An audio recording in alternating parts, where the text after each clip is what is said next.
Well, good afternoon. Kinda. We're here to celebrate our friend, our mentor, our brother, Dr. Timothy Clipson. Now, you know, Tim wouldn't want a funeral. He'd want a celebration, and if you've ever taken one of his classes, you know what I mean. You know, Tim and I used to joke often about, one of us is going to end up speaking at the other one's funeral. Look at that smirk. Who do you think got the last laugh? Would you pray with me, please? Father God, thank you for sharing Tim with us. He was yours, and you sent him to walk our paths for 75 years. He touched each and every one of us as you would have him do. And then you called him home to be back where he belonged. In Christ's name we pray. Amen. Well, I'm Miles McCall. I met Tim. It was hard for me to do this math. About 42 years ago, he came into my life, and it was funny. Somebody, a mutual friend, said, "You got to go meet this guy. Y'all going to get along. You ought to take a class from him or something." And I went over to meet Tim. And when I met Tim, our connection was instantaneous. He immediately made me feel special. He told me, "I can see your potential." And he told me he thought I was unique. And over the years, I was able to be blessed by being a touch point in many of his circles of influence. And obviously, he had more circles of influence than anybody you've ever met. We almost ran out of table room in the back. But I was blessed to get to peek in to each of those circles. One of them was the Clipson family. I was blessed to get to know them some over the years. Yes, I know the Clipson salute. That's for you, Dan. Tim was there when my mom passed away, and he was there when my dad passed away, and I was there with Tim when his dad passed away and when his mom passed away. And I'm just going to tell you with great pride, I have eaten 473 of Miss Bonnie's individually wrapped chocolate chip cookies. And when David was staying with us and Tim was sick, Dan surprised David with a box of not just Bonnie's cookies, but the fudge from Pop too. And those things brought back so many memories. I couldn't even remember who was in the car. I know Miss Pam was in the car. We were going to Tim's mama's funeral. And I said, "Tim, anything we can do before we come up there?" He goes, "Would you go get my mail?" So I went by to get his mail. I thought, I just went up to the window and said, "Hey, I need Tim's mail." They knew me. I thought I'd get a handful of mail. I got a box full of mail. Everybody in every circle had sent him a card.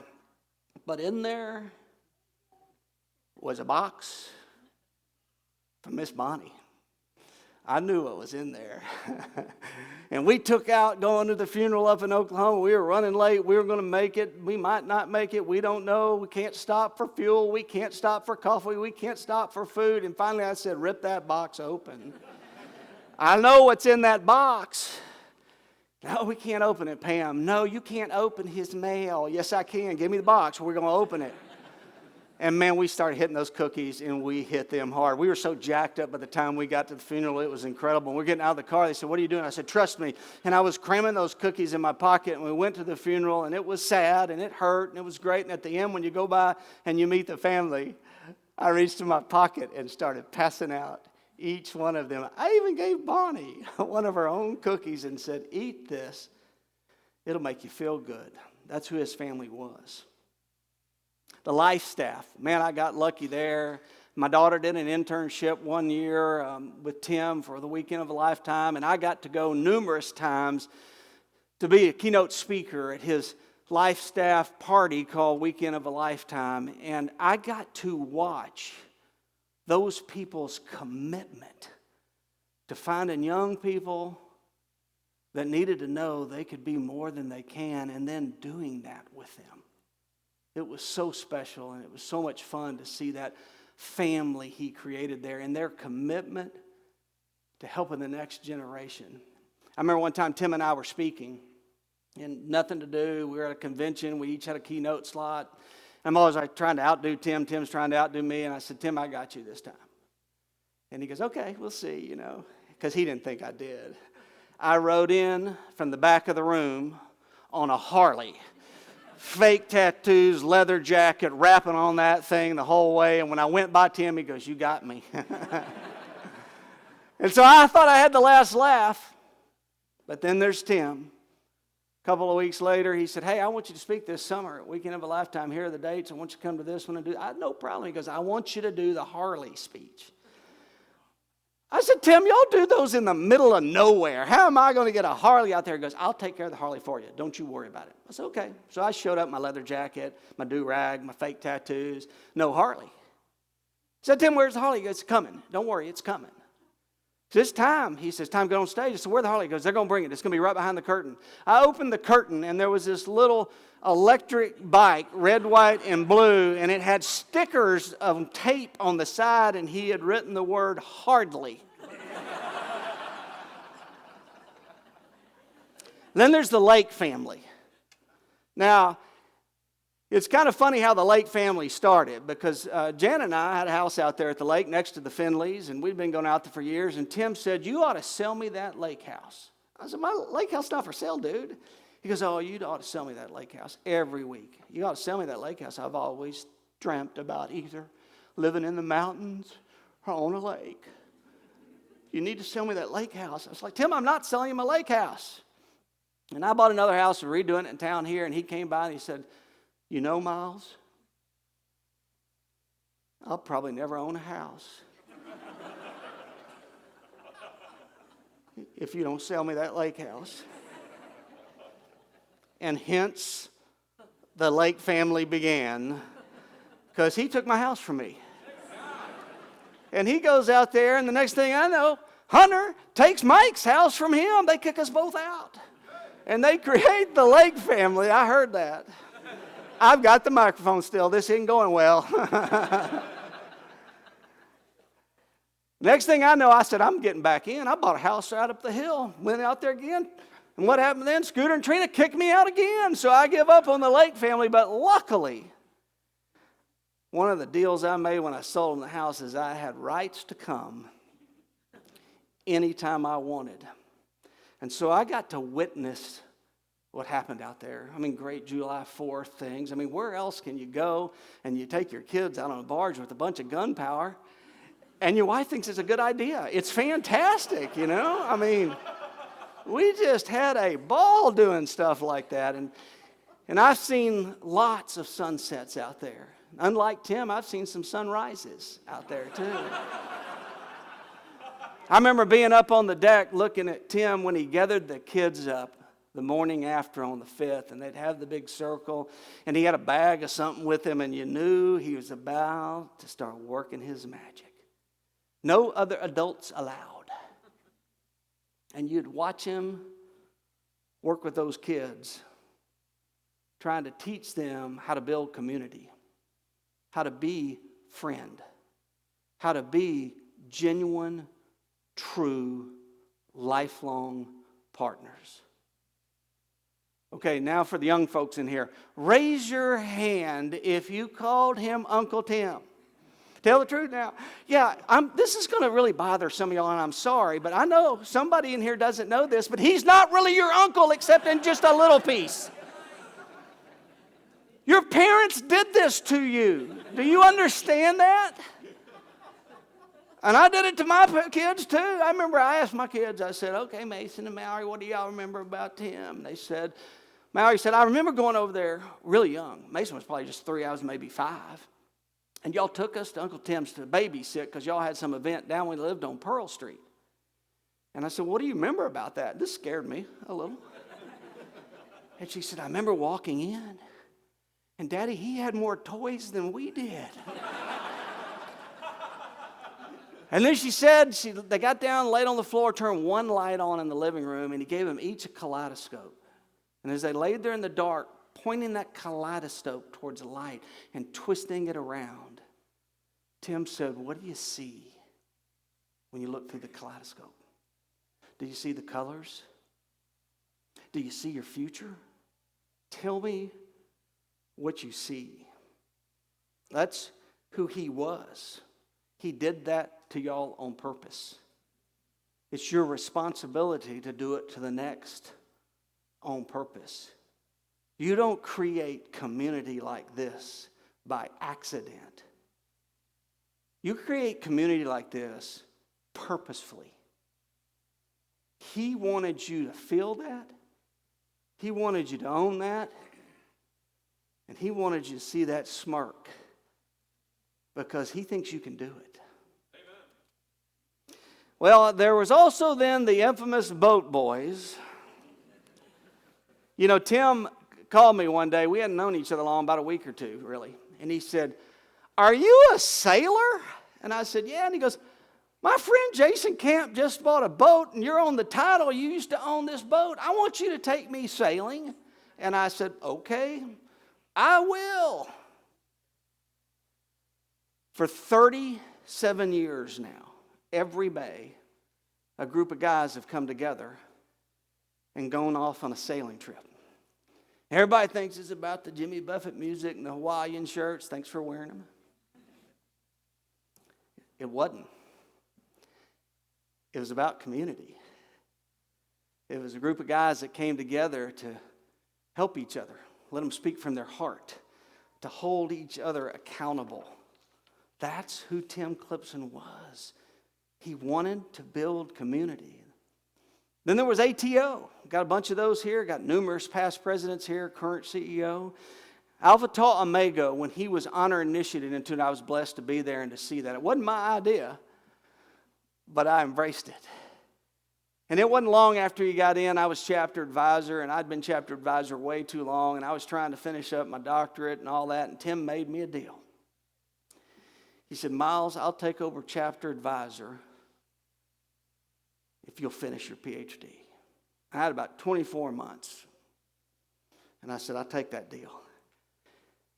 And I finished in 12 months, and he was chapter advisor for like 10 years. What a deal, man. It was such a great deal. He went on to be national education advisor, went on to serve on the national board. He went on to serve as national president. I stood in 100 different banquet halls like this on campuses all across the country, and I walked him up front and sat next to him and saw him take college men, which is a hard thing to work with, and change the way they thought. He taught them how to lead, how to create that community. A bunch of us got together in ATO and we created something called Leadership, which went on to be a truly international training program across campuses all across the United States and another country. And it was about leading with integrity. And the way Tim got involved in that, the very first year we did it, somebody got sick and they said, we got to have another lead facilitator. And I said, I got just the guy. And they said, well, they've got to be a cluster facilitator before they can be a lead facilitator. I said, nope, doesn't have to. And as you can imagine, Tim walked up there and he took those young men and women and captivated them. And when they left there, just like when each one of us walked away from him, they had changed. And he saw to it. Then there was SFA. Got a lot of purple in here today.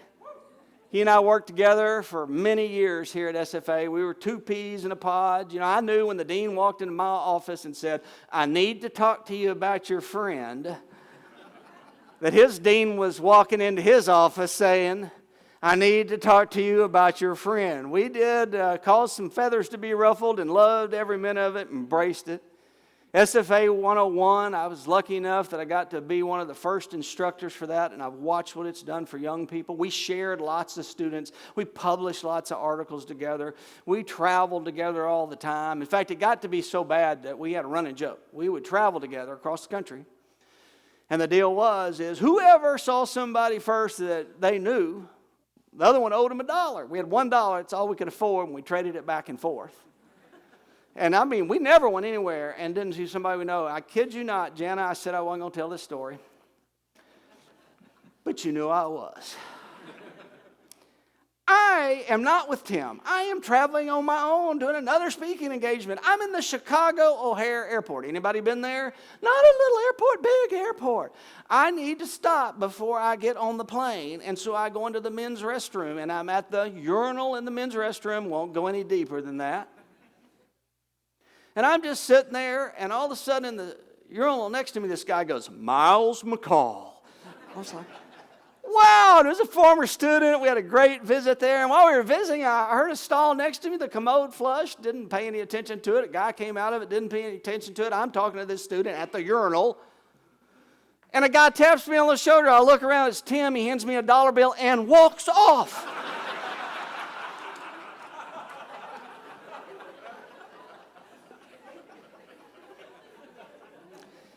You know, with so many circles of friends, we could go on forever. We could have 100 people come up here. You know, friends like Paul and Carla and the New Year's celebrations that happened and the traveling crew and his marina boat dock buddies that have come up here and Circle K and Kiwanis, his infamous, powerful pirate church that he found the last few years of his life, that if you watched that service after he passed away, you know he was getting the Holy Spirit, a big scoop at a time.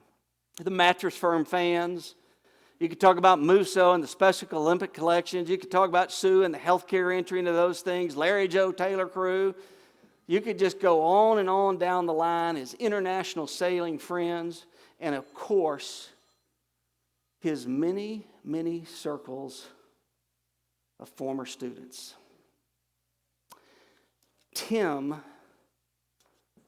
was a teacher. Don't call him a professor. Those are a dime a dozen. Teachers are special. You know, the Bible encourages us to be Christ-like in our life. You know the stuff like love your neighbor, do unto others. We know that Jesus was a carpenter, but we learn in the story that what Jesus was really was a teacher. Tim knew that. And that's critical to who he was. I've had so many students come up to me and say, I love Dr. Clipson. He made me feel special. He told me he could see my potential. He said I was unique.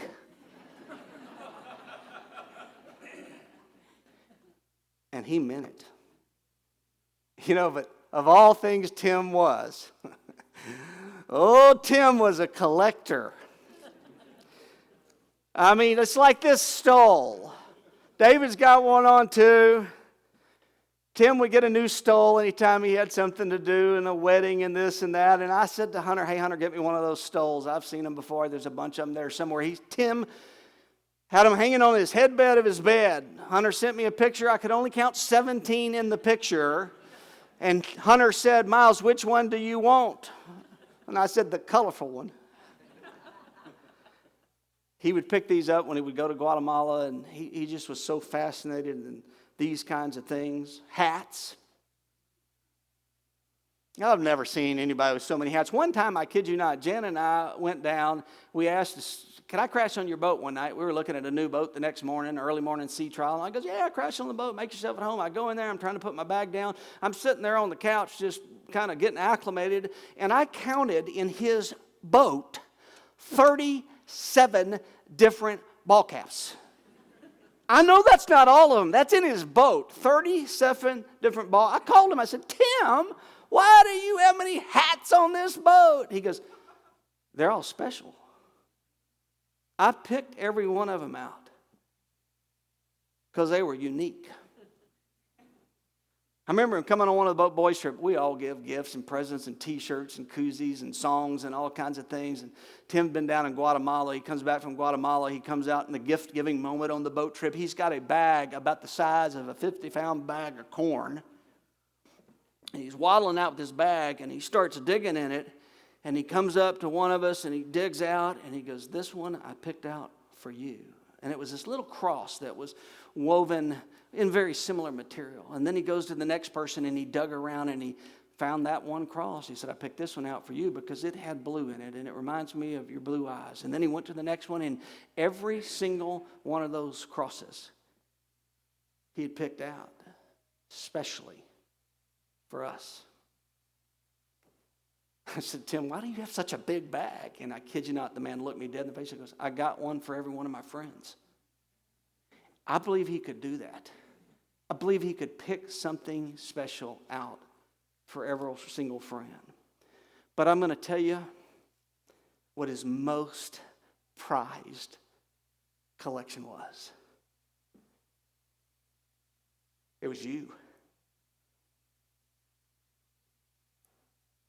None of us have ever met somebody that's more committed to collecting friendships than Tim Clipson.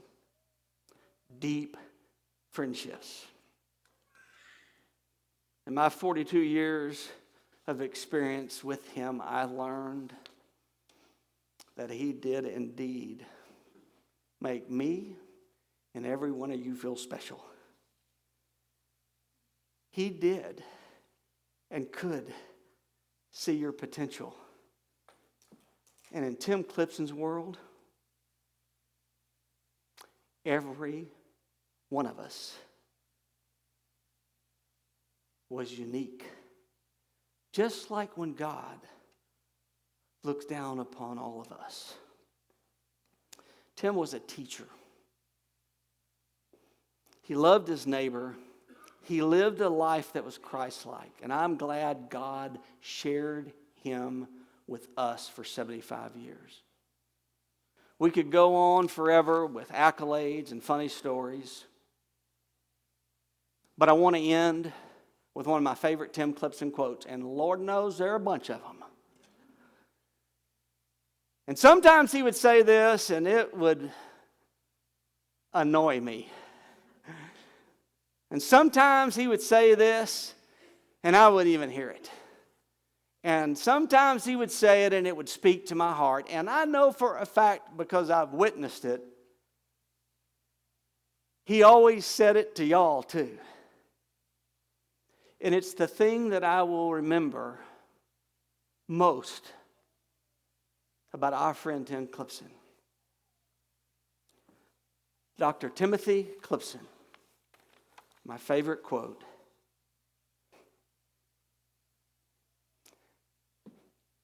"I love you, man.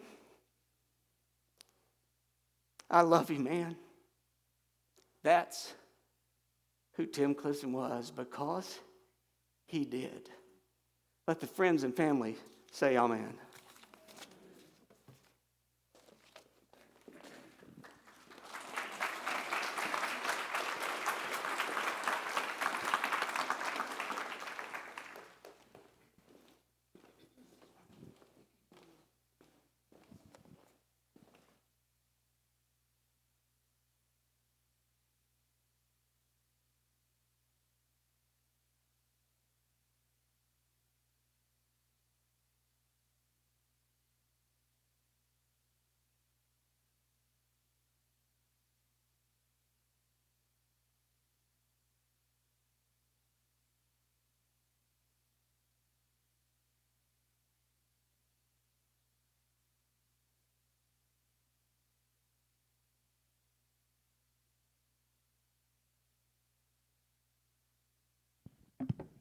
There we go. We got it. Okay, y'all try following Miles McCall. That's what I want to do. Yeah. Oh, my. Oh, my. Tim's friend circles are legendary. I found my way into one at an SFA homecoming when I ran into Tim and Ron and asked to be a part of their new venture. Fred Seals had asked Tim, he had charged him with creating a new program teaching leadership to Kiwanis youth. Soliciting the help of Howard Hendrick and his best friend Ron, Leadership for Everyone was born. Life Inc., we called it. I not only got to join the Life staff, I also married Ron, and we spent as many as 8 weekends a year hunkering down in our home, hashing out new material, wrestling ideas until the best we could offer emerged.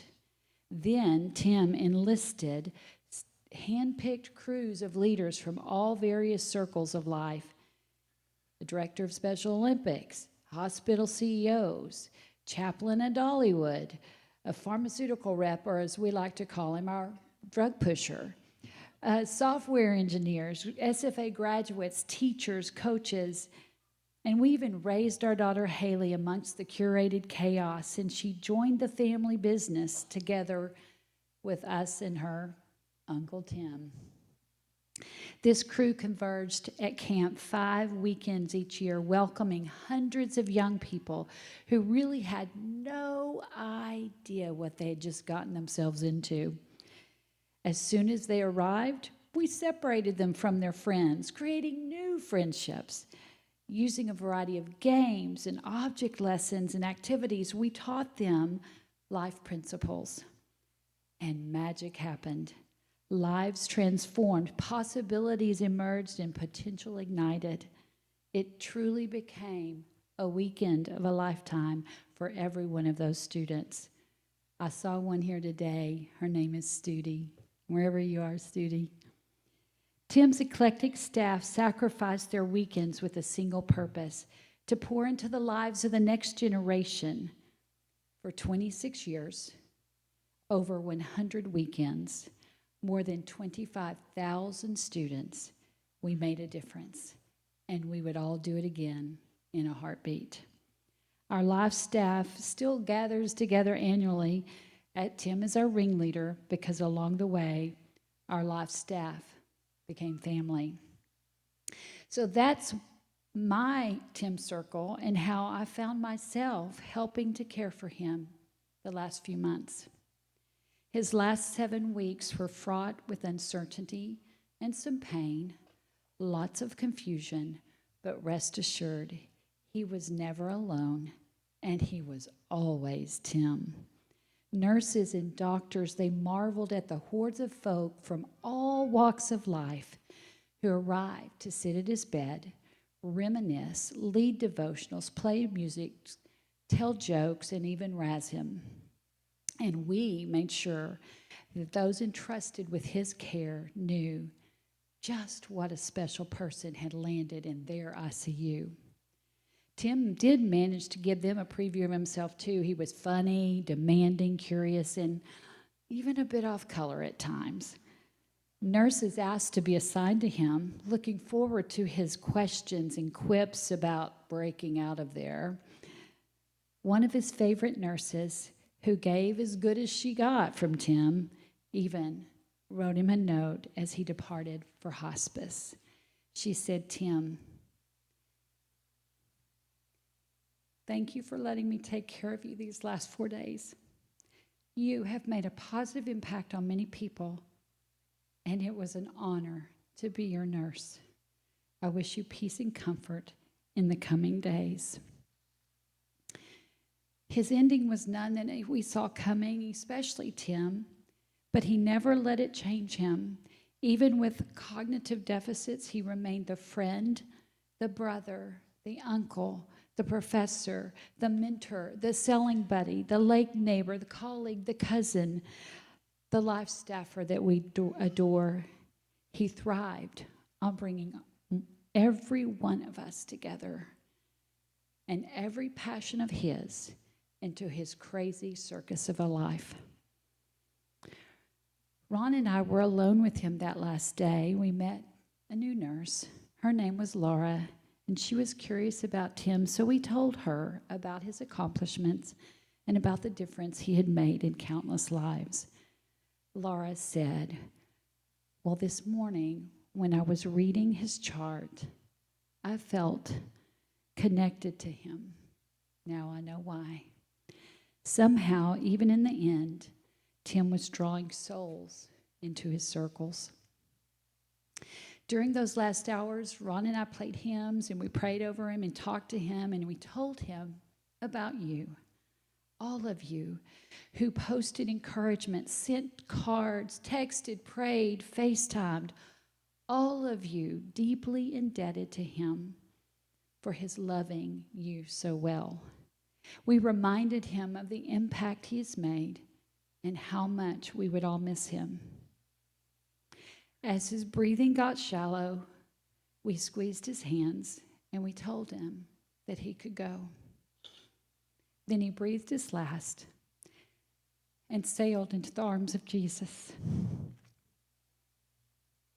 It felt so holy that I'm pretty sure God himself showed up to welcome him home. The fun-loving, adventure-seeking, world-traveling, and relationship-connecting Tim we all cherish was something to behold. A once-in-a-lifetime friend, but truth be told, none of us could handle more than one Tim in our lifetime. He was a force to be reckoned, a partner in crime, a shower-upper no matter what. And some of you say he was a great listener, but I'll be honest, he never listened to me. He also had his challenges, some of them lifelong, and some he never quite conquered this side of heaven. But the legacy of Tim is that he never let struggles get in the way of loving Jesus, fulfilling God's ordained purpose, and meeting the needs closest to him. Maybe like Tim, you've had your own challenges, but Tim taught us that despite our own shortcomings, we need to keep our eyes on Jesus, love people, and always show up. Tim's life creed was this. It was also the life staff creed. I shall pass through this world but once.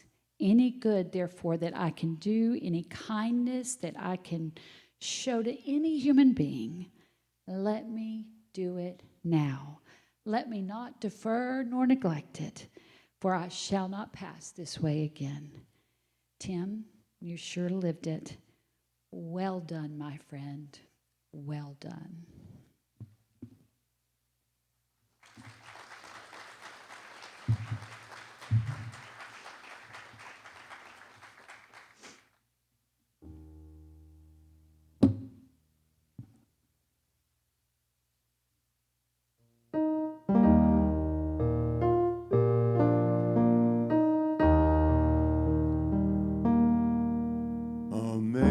Amazing grace, how sweet the sound that saved a wretch like me. I once was lost, but now I'm found. Was blind, but now I see. 'Twas grace that taught my heart to fear, and grace my fears relieved. How precious did that grace appear the hour I first believed. My chains are gone, I've been set free. My God, my Savior has ransomed me. And like a flood, His mercy reigns.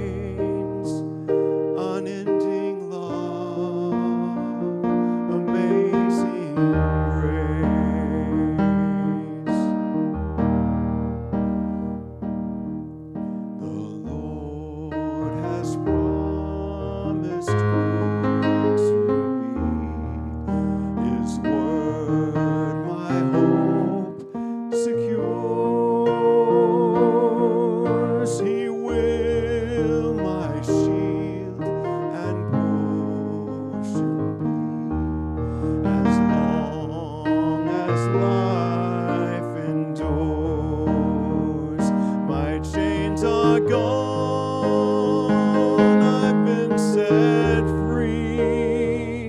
My God, my Savior has ransomed me, and like a flood, His mercy reigns, unending love, amazing grace.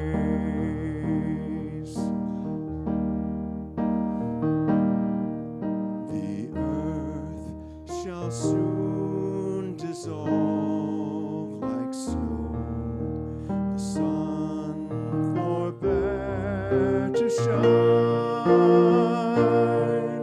but God who called me here below will be forever mine,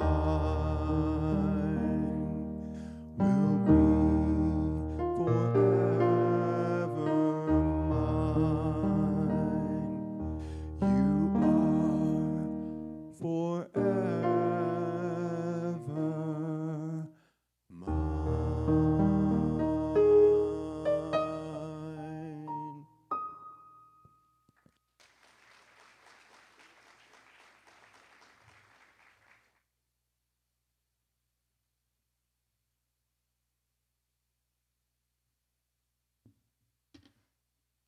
Wow. Many of you heard that Tim say, wow. Many times Monica and I would giggle on our trips with him. He'd be going, wow. And we'd just laugh.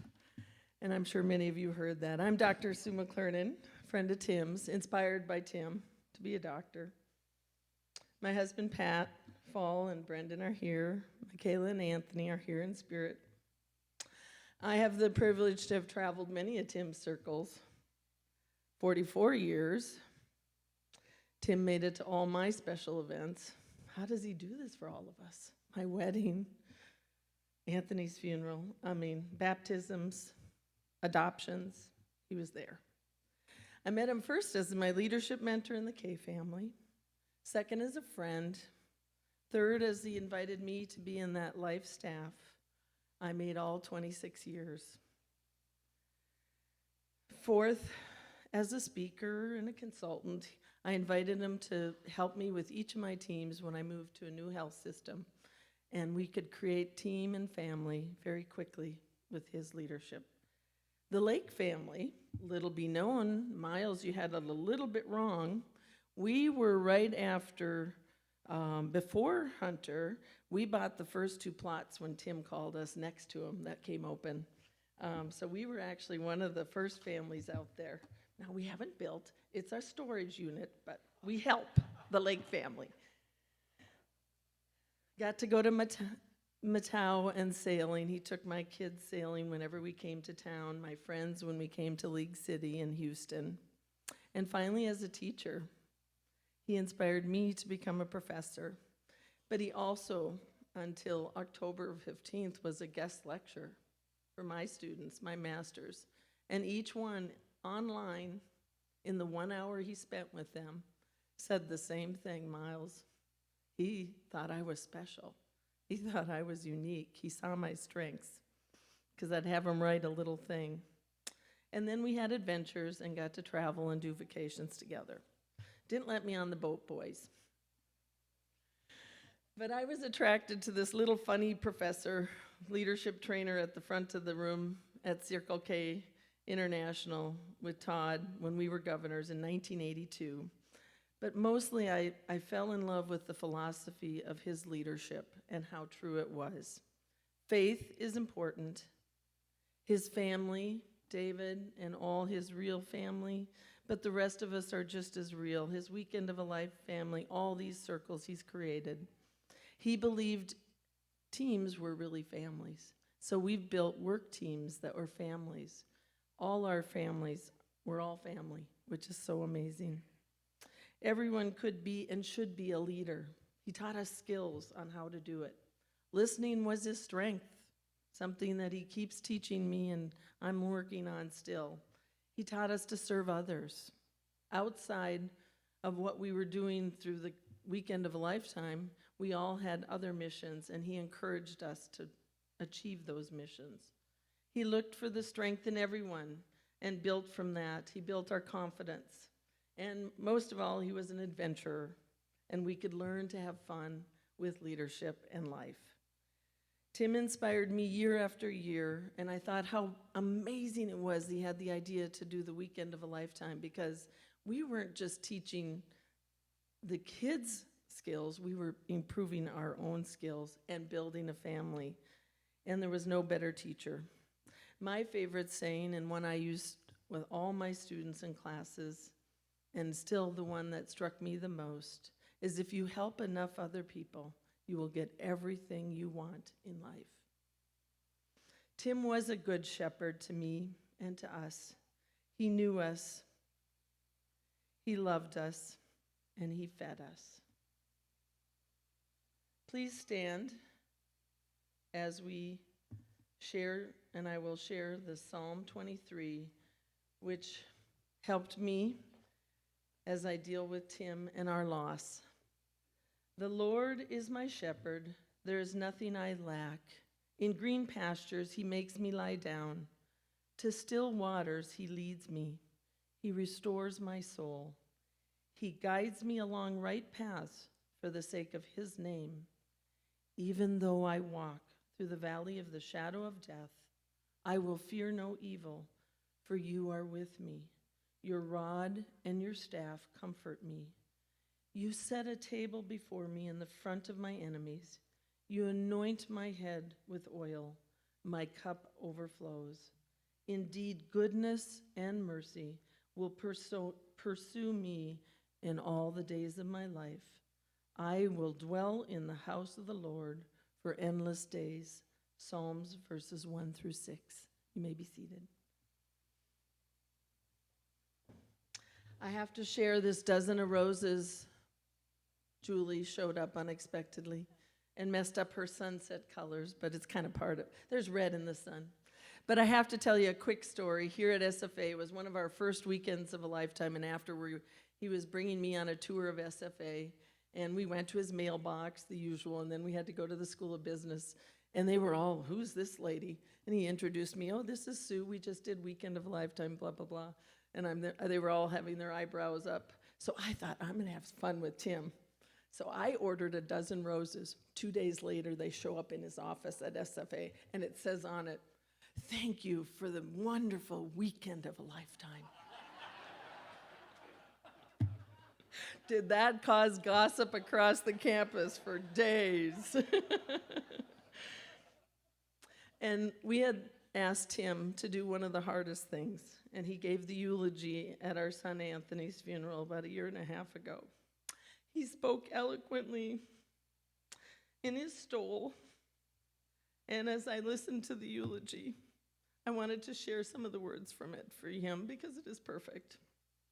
Gone where? Gone from my sight, that is all. And just as someone on my side says, there he goes, the other eyes on the other shore are watching for his coming, and voices ready to take up the glad shout. Here he comes. Tim is there now with Anthony and his family and his friends, and I am so glad that Anthony will get to take care of him.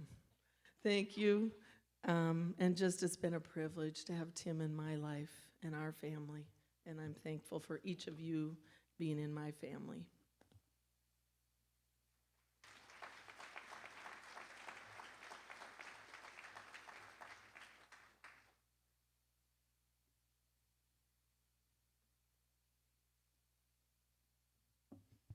Well, Miles, Dave's one up on you because he had 200 shirts or hats.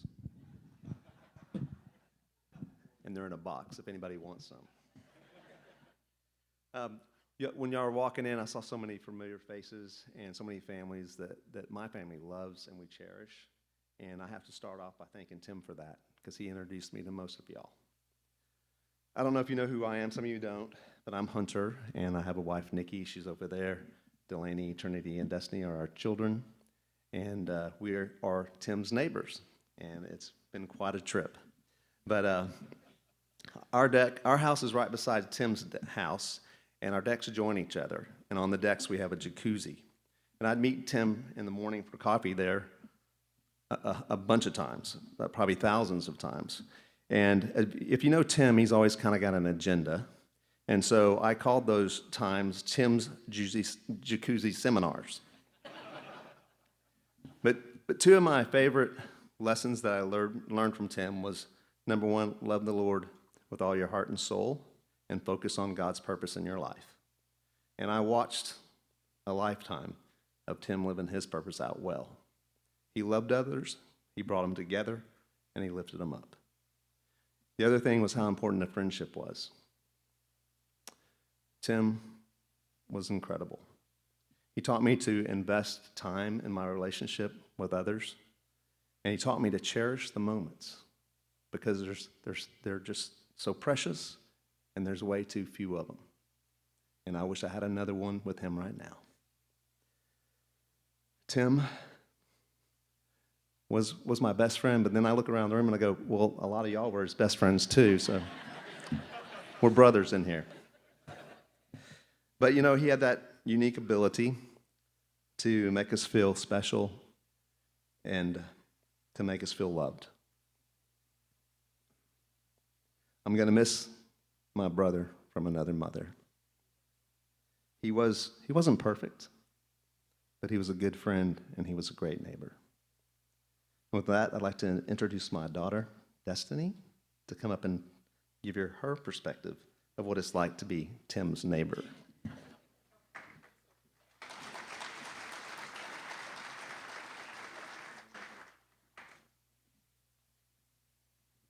It's a good thing this isn't sad or anything. Get that out of my way. All right, one moment. I don't want to ramble because I learned to listen from Tim, but he also taught me how to talk, so. For those of you who don't know me, my name's Destiny Skeef, so I'm Hunter and Nikki's kids, one of them. If you do know me, don't make eye contact because I need to be put together to do this. But I have about a million things I could have said about Tim. I tried to sell his house. He loved that story. I also tried to put it on Airbnb. I swear it was all out of love. He taught me to look for imaginary bears in the yard and smell spiders and go snipe hunting. But I settled on things I saw Tim do around the dinner table. I was never formally a student of Tim's.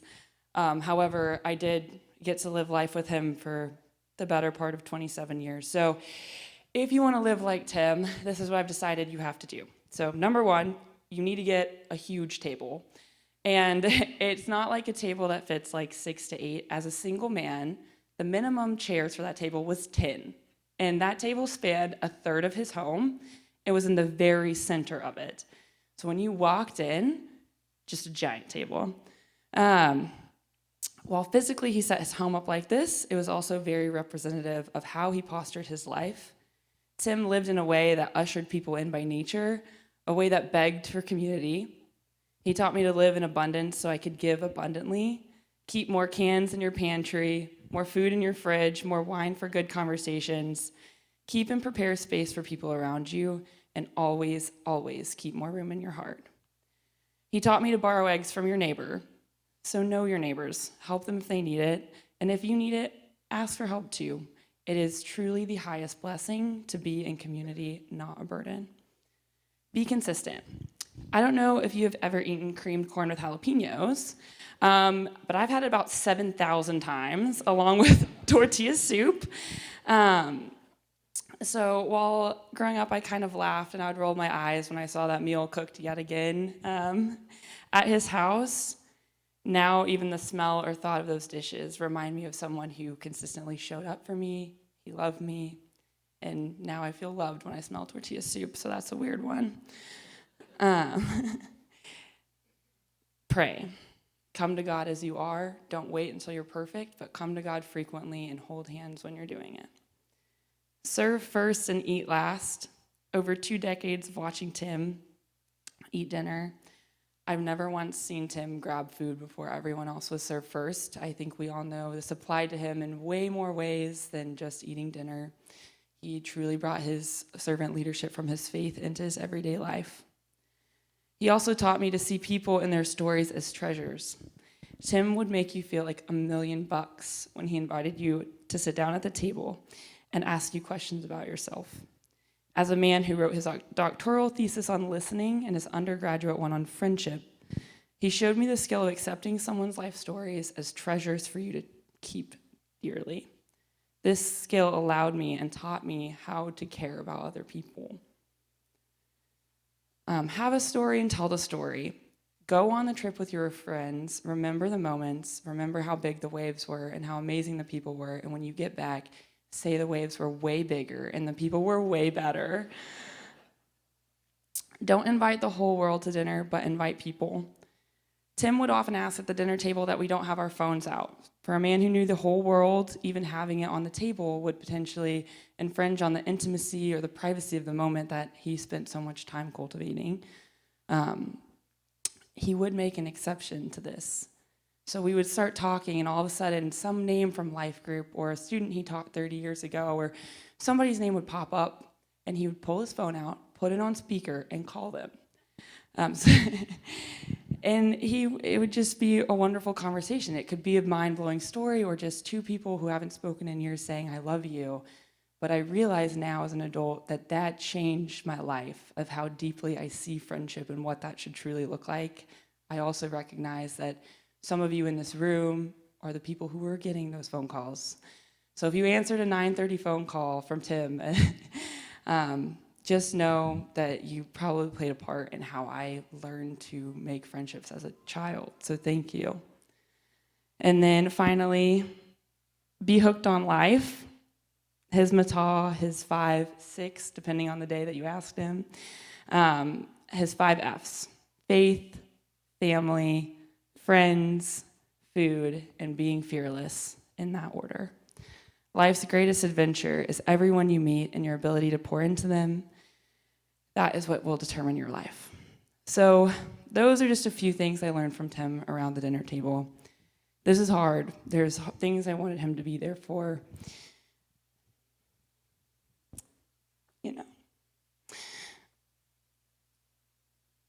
Future family, future events, weddings, those things that happen.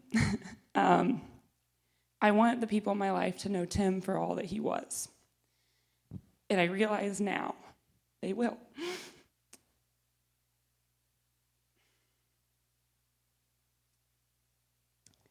They're going to know Tim because they know me.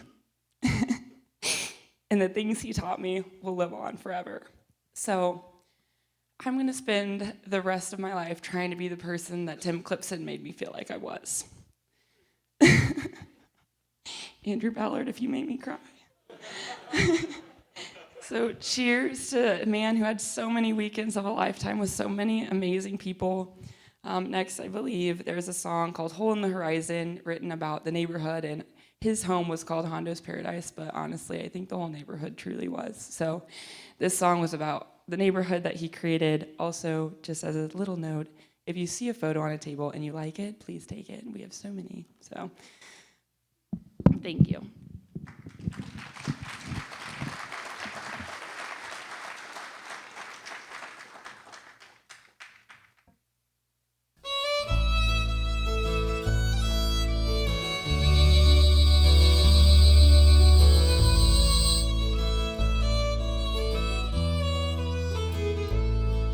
Times move on, children grow, and neighborhoods change, and songs evolve. This song was originally written by Mundo Earwood about times in the past. Well, I am singing about different times at a little neighborhood on a big lake.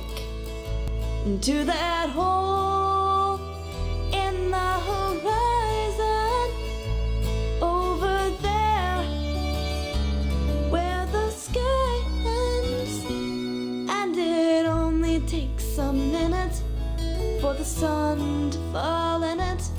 It's an awesome sight, heaven and earth collide over that hole in the horizon.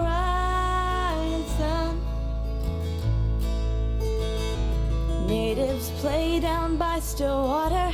The porches where they've gone. From Silverwood to Mud Hut to Bear Park, they'll always roam. Sundown's fading, half light, the memories still glow. The arrows fly as they dash by, sending shadows stretching low. There's a hole in the horizon over there where the sky ends, and it only takes a minute for the sun to fall in it.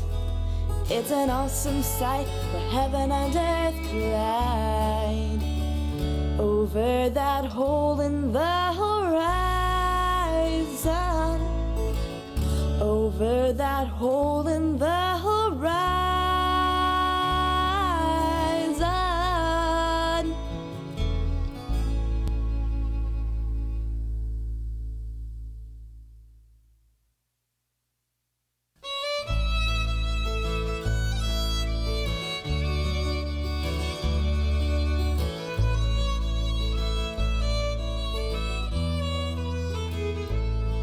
Times move on.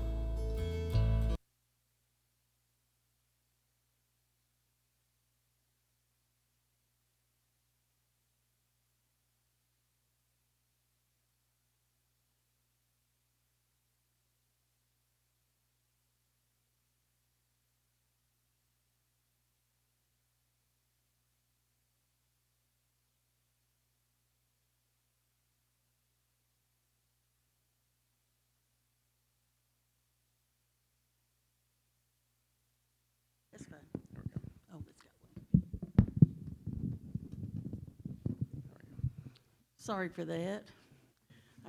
I am Ann Wilson, and I was a professor at SFA. I'm now Professor Emeritus, and I'm in that circle for education of Tim at SFA. But I'm also in the circle of the Lake Friends because we talked Tim into selling us one of his houses out there. But you know, I got to thinking about that. I was looking for pictures that we might share today, and I started looking at all the emails he would send and text, and every time, can we use your house on this date? Can we use your house on that date? Can we use your house on that date? And I told my husband, I said, I think he used our house more than we did because ours was a weekend home. My husband retired several years before I did, and we bought the lake house, and I was still working at SFA, but on Fridays, he would go out during the week and he redid the house himself. He's a really good handyman. And I remember driving out there on a Friday afternoon after a long week, and the stress and the tiredness just escaping my body as I thought about getting out there, sitting on that beautiful deck that he made, watching the sunset, and of course having a nice little glass of wine with some cheese with Tim a lot of times. But his career teaching spanned a total of 56 years. I only knew him for 26. I was late to the party. During my time at SFA, though, I was Tim's department chair for a certain length of time. Now, Tim had an office in the College of Business, but he also had an office over in the library because he did the SFA 101. I think he used that to his advantage because a lot of times, where is Tim? Oh, he must be in his other office. I'm not sure. We'd have beginning of the year get-togethers for the faculty. I was his chair for about 6 years, so in the several years we'd have a beginning of the year get-together. Let's kick this semester off, this year off. Tim, we're going to get together on this day. Will you be here? Well, I'll be sailing at so-and-so, but I'll try to make it. I gave up. You know, he did his job, and so I didn't sweat the small stuff, and most of the time he did make our gatherings, so I can't really say he never did.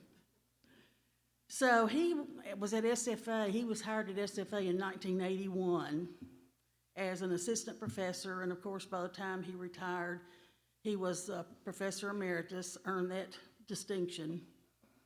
And for 45 years, his influence and dedication to students touched so many. And I witnessed that as his chair and also as his coworker. He had a special way of how he would bring out the best in people, and a lot of people have attested to that. He had a way of bringing out the best in everyone. And like several people have said, you felt loved, you felt heard, you felt noticed. And he made everybody feel like he had a world. I know he was so busy. He was stretched, he would be leaving on the weekend to go do this and that and the other and speak here, there, and yon. But if he was in his office in our department, he always had time to listen to you if you had something you needed to talk to him about.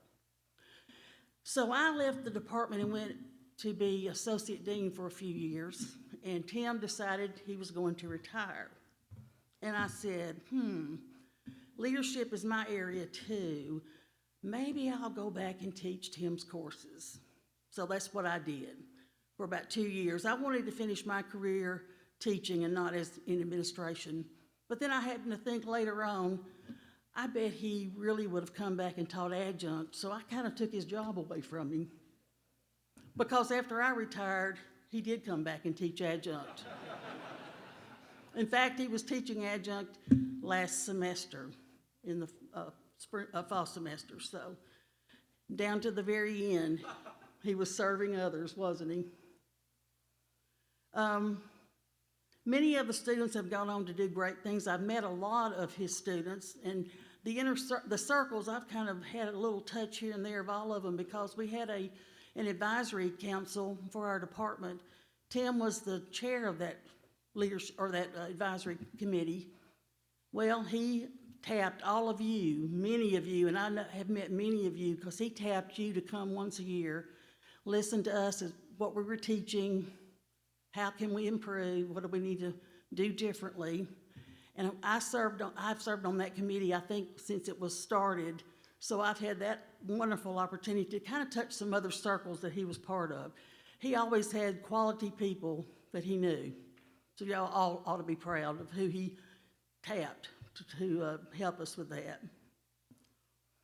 Tim's mentorship, friendship, and collegiality inspired those who worked with him. And we all were better people knowing Tim.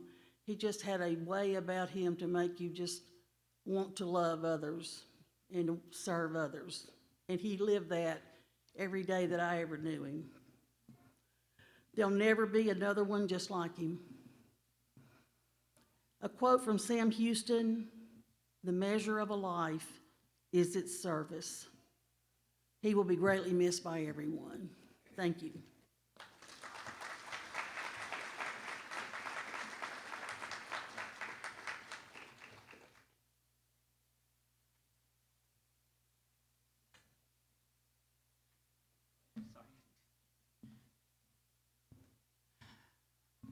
Whew. All right, everybody, I need a breath. All right, here we go. Before I start, I just want to let you know I spent some time talking to Timmy this morning, and I'm going to do that again tomorrow because I realized that Timmy owes me another lesson or two because he didn't give me the skills of speaking that he passed on to everybody else. So here we go. Bear with me, and I'll try to do it justice. So I'm honored to share a few words about the circles I shared with Tim and about how those circles grew, overlapping and ultimately shaping so many of our lives. It began in the summer after my sophomore year in high school, and I'm not telling y'all how many years ago that was. But that is where my path first crossed Tim's. His impact on me was immediate and meaningful. What I believe would be a one-time encounter quietly became the beginning of something that would shape the rest of my life. A few years later, on a weekday evening in a second-floor classroom here at Stephen F. Austin, our paths crossed again. I walked in to attend a Circle K meeting, and there was Tim overseeing that group. In that moment, I knew this was not coincidence. From then on, nothing has ever been quite the same. Through a shared commitment to service via Circle K, I met what would become our fondly named family by choice, and eventually our beloved Lake family. Those years in Nacogdoches passed quickly as a core group of friends formed a bond we never imagined would last a lifetime. Tim was the magnet that drew us together. He had a gift for seeing people, welcoming them, and making them feel like they belonged. There are many small moments that shine brightly. Thursday afternoons at the senior center home playing bingo and trying to entertain the residents. Working on Mr. Burgess' home through a renew and repair project. Building many homecoming parade floats. First place winning award homecoming parade floats. And leadership meetings crowded into Tim's tiny apartment way down on Pearl Street. Those moments cemented our love for Tim and for one another. As life tends to do, it eventually pulled us in different directions. We followed new paths, built careers, and started families. And yet, Tim found a way to bring us back together again. When he purchased a small bungalow on the shore of Lake Sam Rayburn and named it Hondo's Paradise, a whole new chapter began for us. Our friendships reignited through Tim's annual 4th of July gatherings.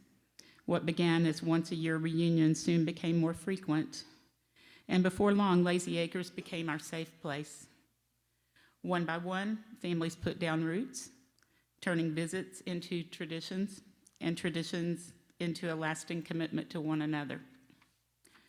What followed were years filled with shared life, sunsets on the deck, morning kayaking trips, countless sunset cruises, family dinners, flotillas, Super Bowl gatherings, dance parties under a big tent, and stories that grew better every time we shared them. These were not just events, they were actually the fabric of our lives together.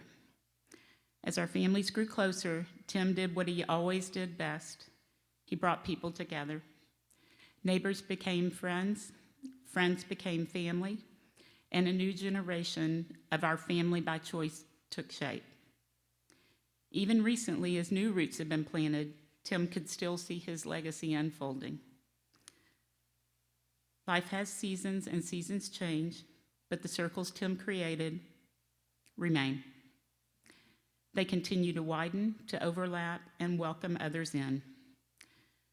The memories we've shared and continue to share carry us through those changes. Tim taught us to love unconditionally, to cherish our time together, and to understand that life is not meant to be lived alone. It's lived in circles. Those circles live on in our friendships, our families, and our gatherings, and on the shores at Lazy Acres. Every time we come together, every time we share a story or we watch a sunset, Tim's there with us. Smooth sailing, dear Timmy. We'll miss you deeply.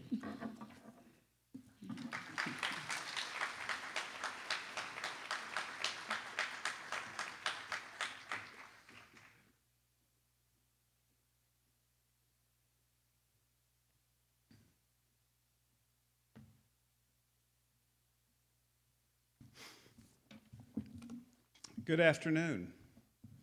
I'm Stan Soderstrom. I'm the former CEO and the Executive Director Emeritus for Kiwanis International.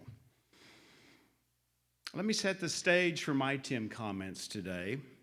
As I was preparing for this gathering today, all the people I interacted with in the planning and preparation, I realized were younger than me.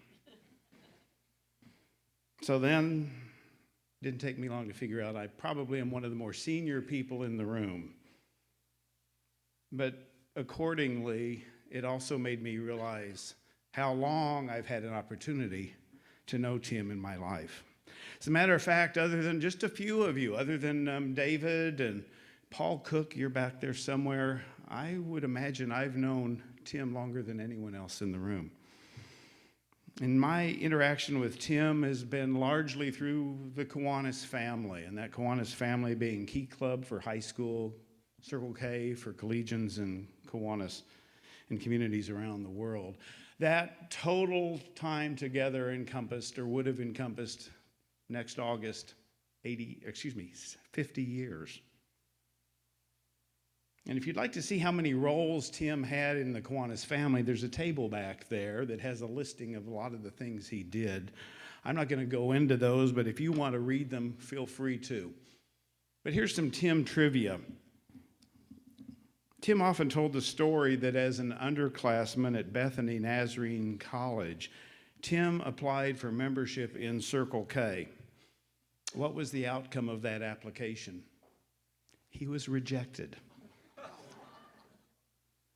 He came back the following year, applied again, and was accepted. And that began a long history of his involvement in what we call the Kiwanis family. Now, I met Tim in 1976. I was a Key Club district officer. Tim was a member of the district adult committee of Key Club advisors. And we meshed. He took interest in me. 2 years later, I would become governor of the Circle K district in Texas, Oklahoma. And Tim was in his first term as administrator. That was the adult assigned to work with me.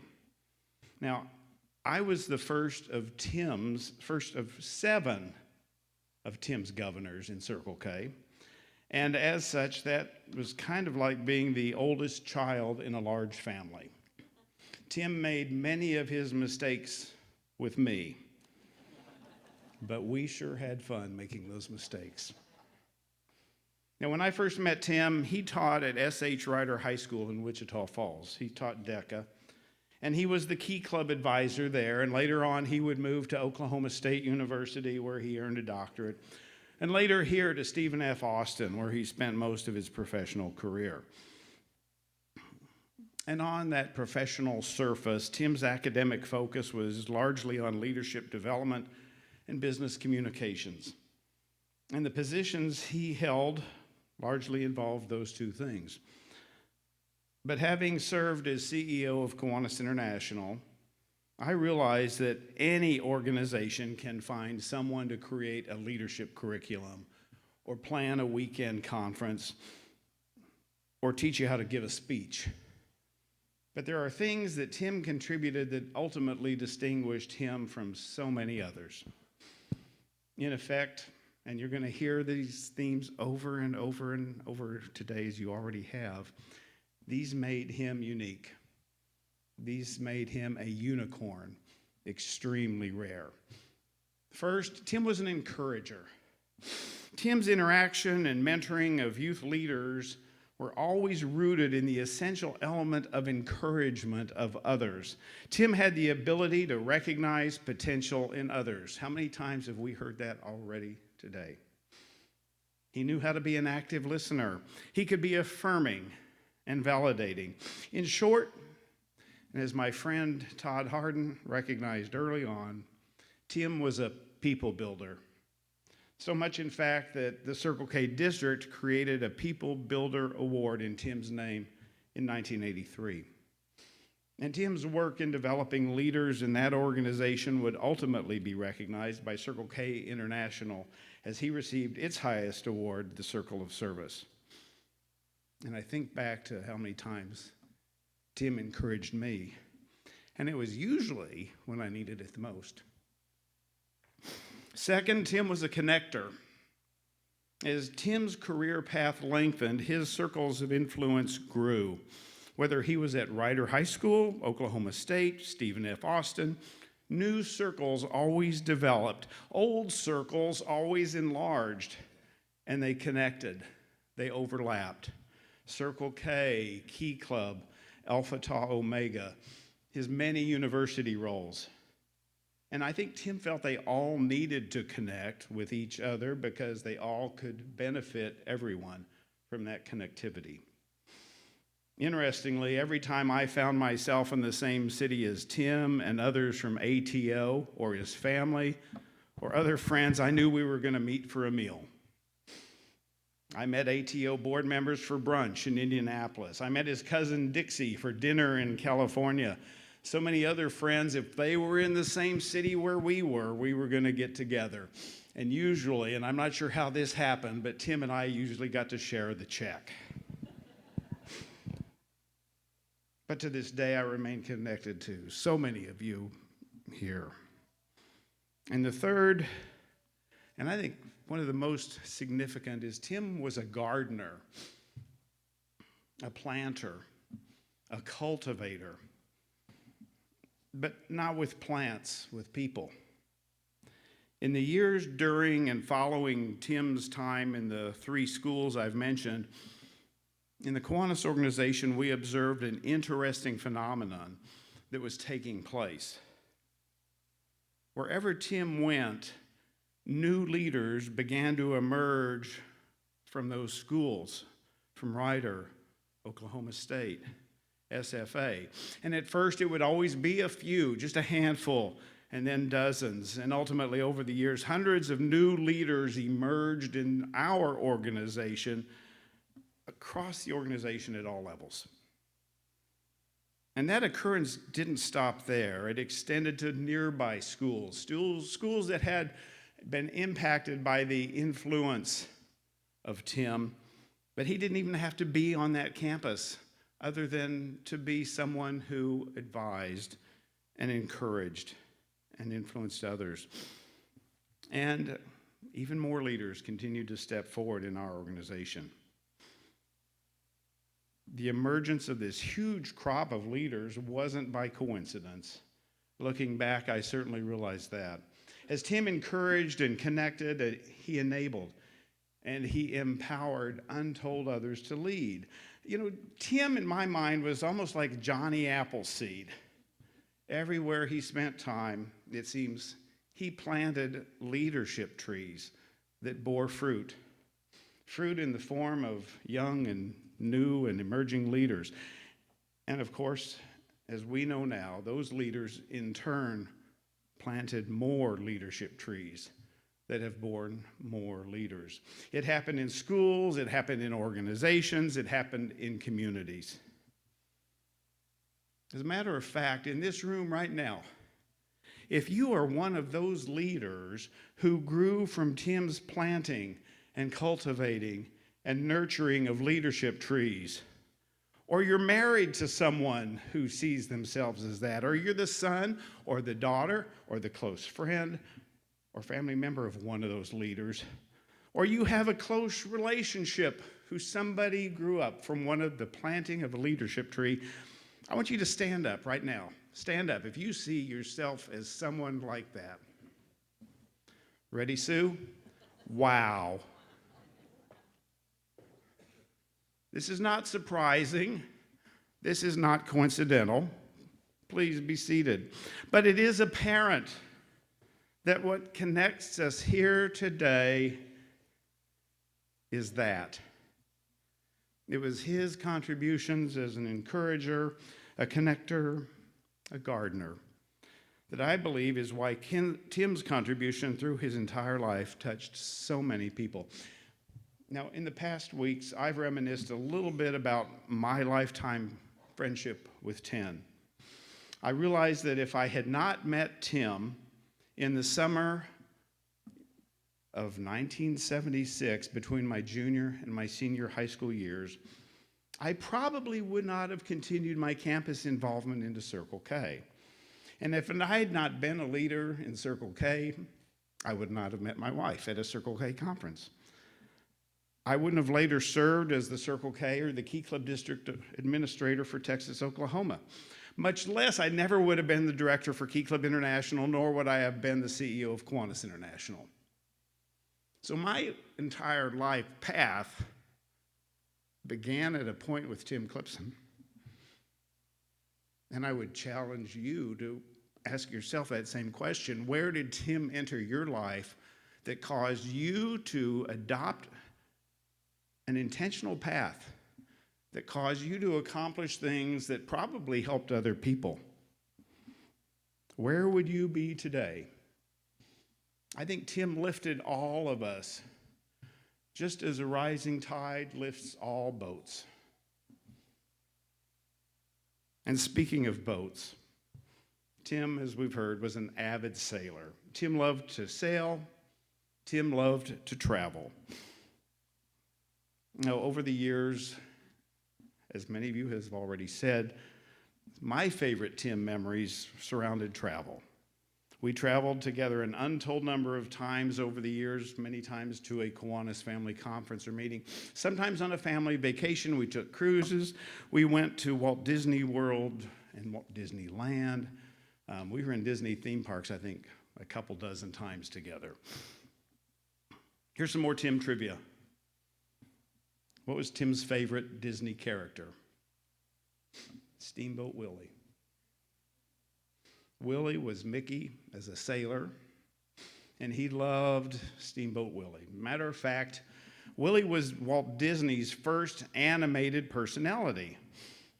And we've probably all seen that film clip where Willie's steering the boat, happily whistling and enjoying life. Tim brought personality through his fun approach to life and everything he did. I think everything Tim did was animated. And whenever we went to a Disney theme park, Tim passionately searched for Steamboat Willie merchandise. I know that for a fact. And let me take that and close by sharing two observations. If you've ever been to a Disney theme park, you know that every attraction dumps you into a store that sells Disney merchandise. And Tim was the consummate shopper. I think Tim was better at shopping than anyone I know. Tim bought more Disney stuff than anyone I ever knew. I don't know how many Steamboat Willie items he must have owned, but I witnessed him purchase a lot. As a matter of fact, I think Disney probably had Tim in mind when they created the design of the attraction, followed by the retail outlet.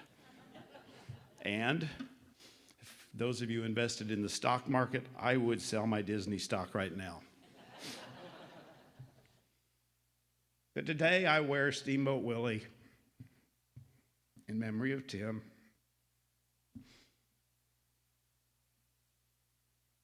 I'll always think of Tim steering that boat, whistling a happy tune, and enjoying life as he lifts all boats and all people in his circles. Thank you.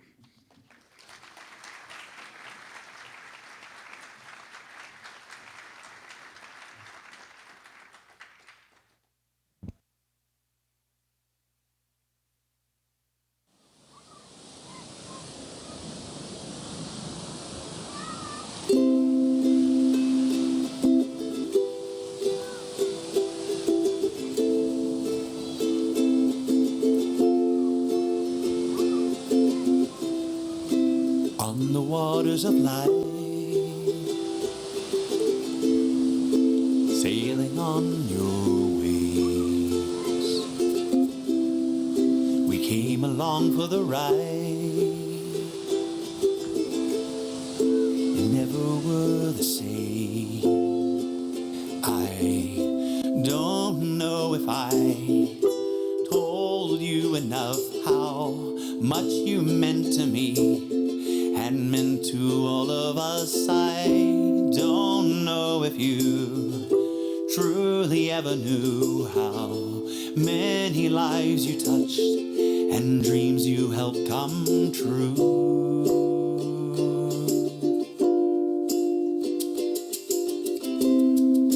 You loved us as we were, but saw who we could be.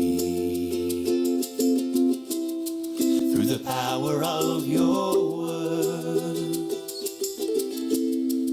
we started to believe.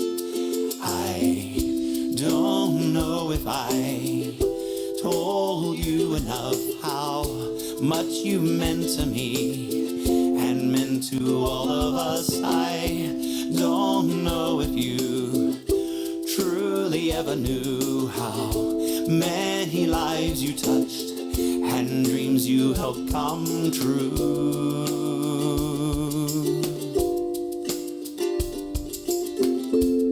And when our hope withdrew,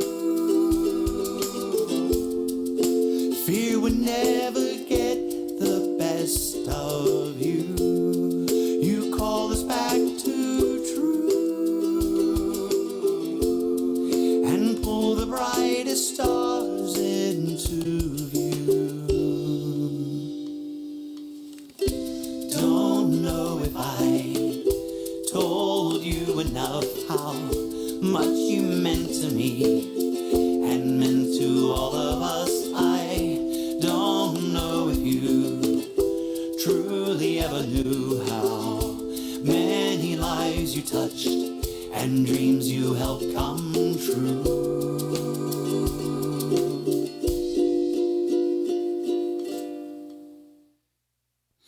You were heavenly, oh, so heavenly. We saw a brighter world through your eyes. You were heavenly, oh, so heavenly, and you will ever be in our lives.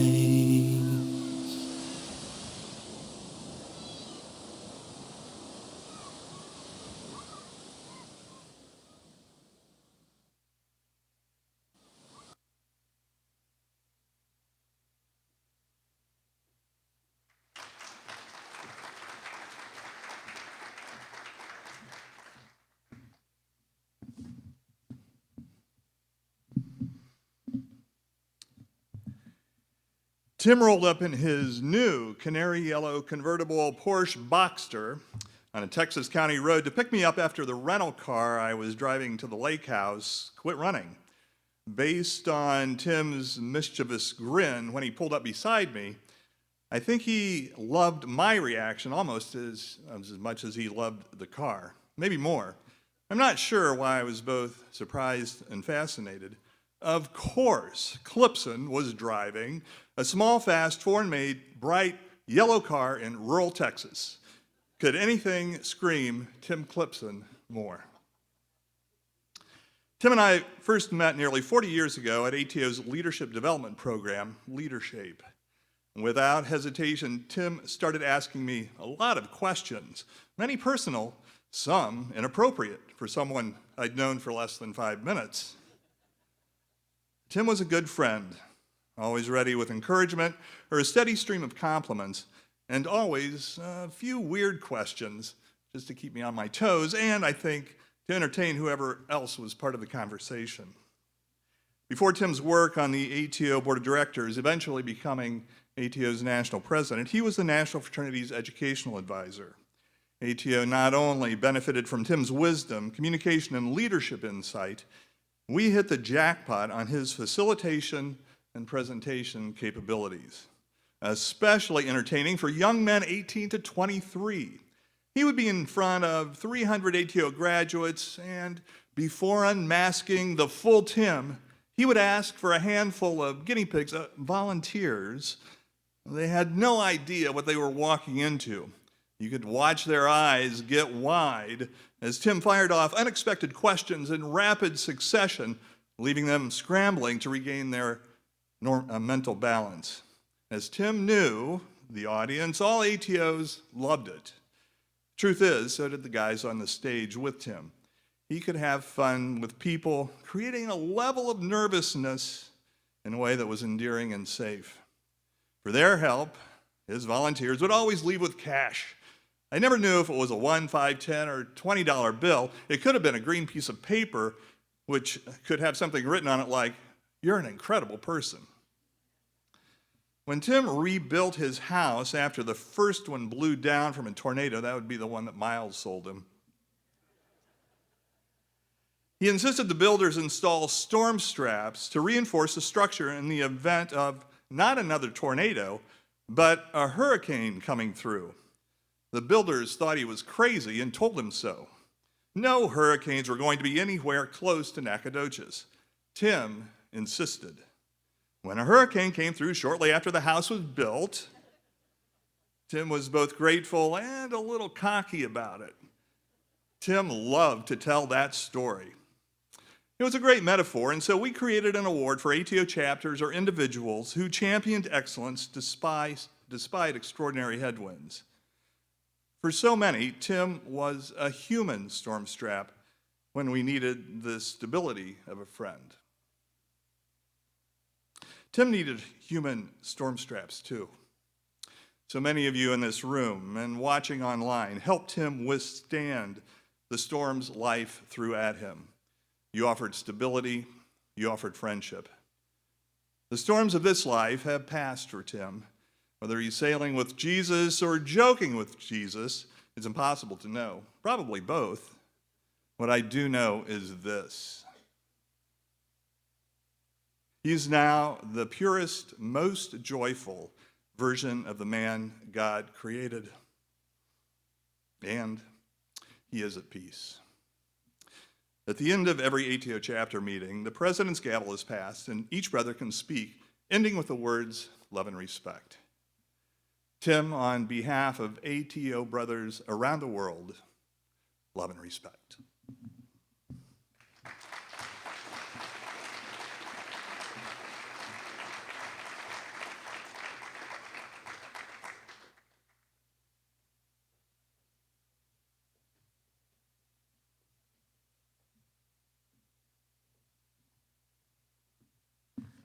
My brother Dan and I want to thank you for this time and effort, precious sharing about Tim and his life. I want to talk to you a little bit about the Tim I knew, but it's not going to be as funny as some of your stories now. September 1961, Tim raised his hand and he took an oath. And he took it very seriously. And it was going to mean something to him his whole life. He raised his hand and he said, on my honor, I will do my best to do my duty to God, my country, and to obey the Scout law, to help other people at all times, to keep myself physically strong, mentally awake, and morally straight. On my honor, I will do my best to do my duty to God. And a scout is trustworthy, loyal, helpful, friendly, courteous, kind, obedient, well, cheerful,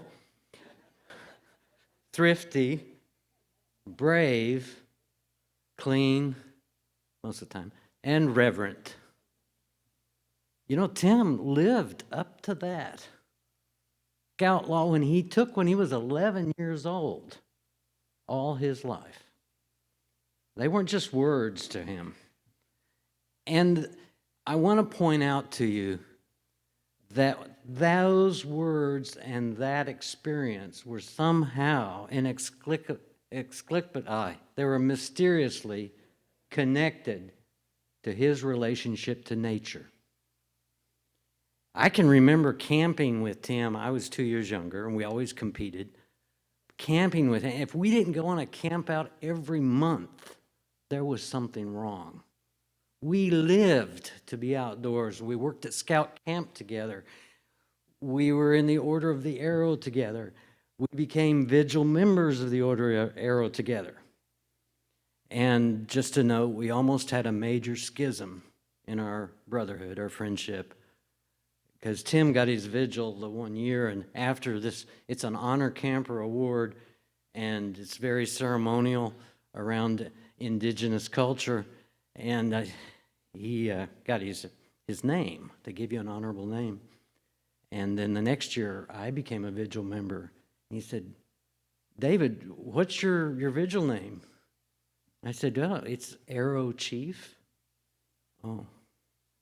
So, Tim, what's yours? He says, Little Rabbit.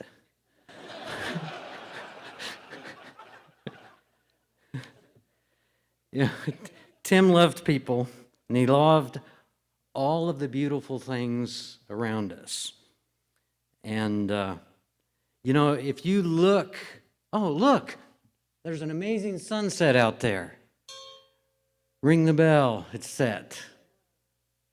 Tim had a way of connecting people to nature. In 1972, Tim had just graduated from Bethany Nazarene College, Southern Nazarene University, and he sent a thank you letter to Mom and Dad for the gift they had given him. I don't know how much it was, but he closed that letter with these words. He said, "Many people do not have the wonderful parents like you all are. And I just hope that I can share myself with you, my future family, and others that I'm going to meet in this so-called cruel world. Perhaps being able to help someone else see that God has made some beautiful things for us to enjoy." He was 22.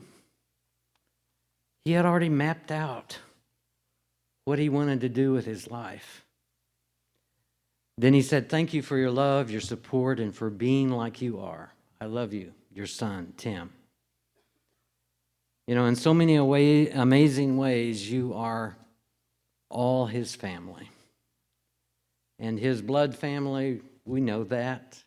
We're not jealous of it. We're proud of it. You know, perhaps being able to help someone else see that God has made some beautiful things for us to enjoy should be all of our goals. Tim and I talked times about theology and the Bible, and one of his favorite verses might surprise you, but it was found in Ephesians chapter 3, and it says, "I pray that you, being rooted and established in love, may have power, together with all of the Lord's holy people, to grasp how wide and how long and how high and how deep is the love of Christ, and to know that this love surpasses knowledge, that you may be filled to the measure of all the fullness of God." And we've all talked about today, you've heard about Tim's way of listening. He could listen to people, had a way of making everyone feel special because he had a way of paying attention. But I want to remind you too, Tim knew how to listen to the Spirit. He knew how to listen to God as well. There have been people who ask about these stoles, and he performed them at weddings for several years. And I just wanted to share with you some of the story and the basis for Tim using these stoles. It's all around a gentleman who designed them and made them. He's from Okarche, Oklahoma. And I first traveled to Guatemala in 1993 with my seminary professor, Dr. David Scotchmer. And he had served as a missionary, a Presbyterian missionary in Guatemala for 20 years, from 1960 to 1980. And he had known and worked on projects with a Catholic priest named Stanley S. Rowther, all during the 70s. Now, Tim's first trip to Guatemala included a trip to Lake Atitlan in a little town called Santiago Atitlan to see the tomb where is buried the heart of Stanley Rowther. Now, when Tim understood the story of love and sacrifice that this martyr, this man from Oklahoma who gave his life for the people of Guatemala, and how these stoles were the symbol of that service. We wear these stoles, and he wore them for me as a reminder why I chose to live in Guatemala. And then as a reminder to understand what our true calling is to be in life. Now, I have had the very humbling and challenging task of sorting through Tim's things. So help. But I did make a few discoveries along the way. And, after 50 years, he wrote another letter. But it wasn't to my parents. I found a journal where he had written a letter to Fred Seals. And Fred, of course, was a prominent leader in the youth leadership programs in the Kiwanis. And he said this. He said, "Fred Seals, our world is a much better place because of you and your precious wife, Dottie, who I look forward to seeing one day on the other shore. When you asked me if I would gather a few folks and create a leadership program for Key Club and Circle K, who would have imagined that it would have lasted for nearly 3 decades and helped thousands of young people understand the true principles of leadership and to go on and make their families, communities, and our world much healthier and more solid. Leadership principles based on God's love and grace, as your life has been. We, myself, and the Life staff, thank you for your insight and trust. We are still continually blessed because of you. There certainly was a reason that you were sucked back into that airplane that eventful day. And that's another God story. God had a plan for you that you have fulfilled in so many ways. So thankful to you, my dear friend. My life is so much better because of you. My eternal love and respect, Tim Clipson." Now I'm going to borrow Tim's own words, if you will allow me, because I would like to say, Timothy Wayne Clipson, my brother, all my life, and I'm 73, God had a plan for you that you have fulfilled in so many ways. Thank you to my dear brother, my friend. My life is so much better because of you. My eternal love and respect. Your loving brother, David. And all of you, and so many more of his friends and family, all participants in Tim's story. Thank you. Thank you for being Tim's family. In that same journal, on the other side of it, I found a journal entry. Tim had a habit of starting a journal, and then he'd go 3 or 4 days, and then it would disappear, and then he'd start another journal. And then some of the journals he would start from the back to the front. And I couldn't quite understand it, but this was probably close to his last kayak trip on the lake. It was Monday, May 30th, 2022. And this is what he wrote in his journal. "This morning, when I began the first day of my worship, as I was moving the kayak to the water, I saw the largest yellow butterfly that I have ever seen at the lake. I continued on my journey to the island. To be, I am. I must live in the assurance of the Lord," he wrote. Listening. You can have it all.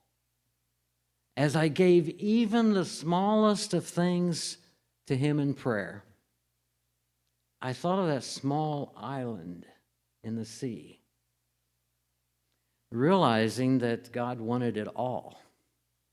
Even the little thing that I might tend to hold on to, like the island. As I gave it, a magnificent eagle flew off the island over my head to the shore. I returned to Hondo being showered with showers of blessings. Another eagle flew overhead, and a beautiful white egret rested on the shore.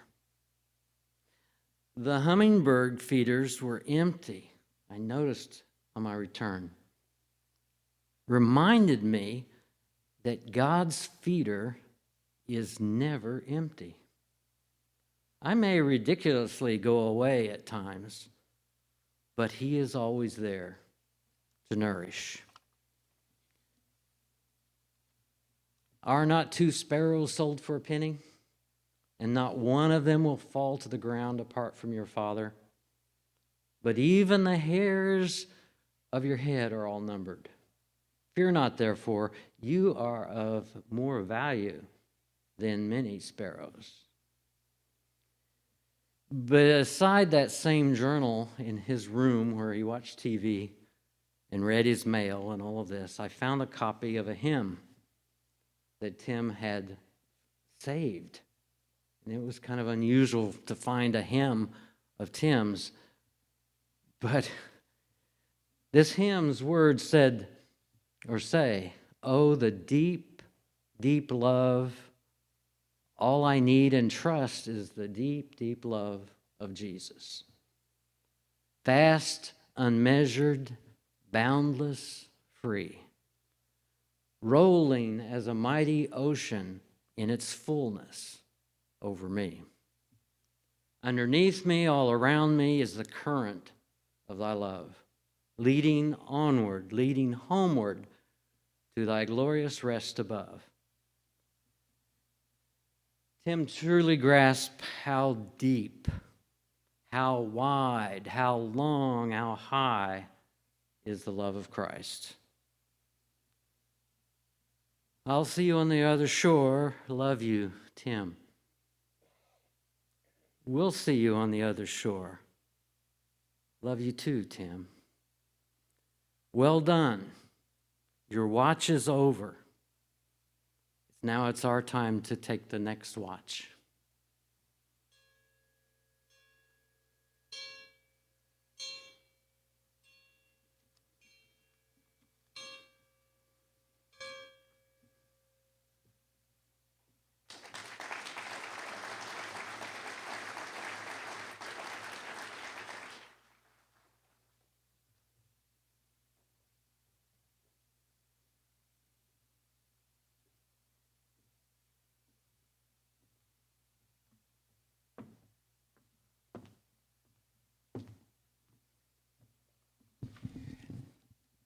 I'm Matt Corey, and I met Tim when I was 14 years old at a weekend of a lifetime, and my life was never the same. I'm Julie Corey, and I'm married into Tim's world, and he became a part of our family. As we begin to close our program, would you please stand and join us in the reading of God's Word? Our verse is from the book of Ecclesiastes, chapter 4. 2 are better than 1 because they have a good return for their labor. For if either of them falls down, the other can lift him up. But woe to the one who falls when there is not another to lift him up. Though one may be overpowered, 2 can defend themselves, and a cord of 3 strands is not quickly broken. You may be seated. Just as a cord of 3 strands is woven together for strength, Tim was masterful, as you've heard, at weaving circles of friends together. Tim also loved to write and tell stories. He always told a bedtime story at every weekend of a lifetime to hundreds of students. So today, if you'll allow us, we'd have the honor of telling you a little story we wrote. The Circle Maker. There he stood, at the end at the weathered dock, salt spray misting his face as he helped secure his neighbor's sailboat. You know, He said to the neighbor, my friend from church, the one that meets down at the dock, he'd love to hear about your restoration. He's working on an old wooden boat, too. This was Tim's gift, not just making friends wherever he went, but weaving their lives together like threads in an unbreakable cord. You see, this particular learned professor could have settled deeply into the comfortable confines of academia. Instead, he chose to journey far and wide, spinning threads of continuous connection wherever he went. Whether captaining a sailboat full of adventure-seeking friends, gathering a lakeside deck full of neighbors for sunset, chairing a board meeting full of visionary fraternity brothers, speaking God's wisdom into a room full of future young leaders, or simply wading into the story of a perfect stranger. Tim persistently poured his life out into the lives of others until he simply had no more life to pour out. Over the years, Tim was well known to say, "You two should really meet." and meet they did. He brought lake friends to leadership retreats and sailing buddies to university gatherings. His Okies met his Texans, who met his Guatemalans, his Minnesotans and his Canadians. His circles overlapped states and continents, professions and pastimes, and generation after generation, creating a compound masterpiece of human life art that only God himself had the ability to fully perceive. Then came the day when the circles felt a strange absence at their center, a hole they had assumed would always be filled. You see, Tim's creator had called him home, perhaps as some whispered at the memorial, because heaven needed a new circle maker to build connection among the saints.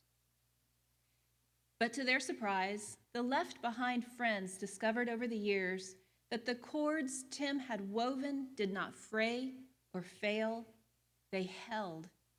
In fact, they grew stronger and the circles grew wider as new friends were woven in. At this, Tim looked down with delight, not surprised in the least, because you see, Tim had not just created circles of friends, he had, with great intention, created circles of circle makers, who he had taught that friendship is meant to be shared and integrated, not limited by geography or age or circumstance, but expanded through intentional, sacrificial connection. And so the story continued in coffee shops and classrooms, on boat docks, at conferences, in seaside villages and mountain lodges. Friends of Tim everywhere could long be heard saying, You would have really liked Tim, and he would have really liked you, but you're going to love this circle that he made.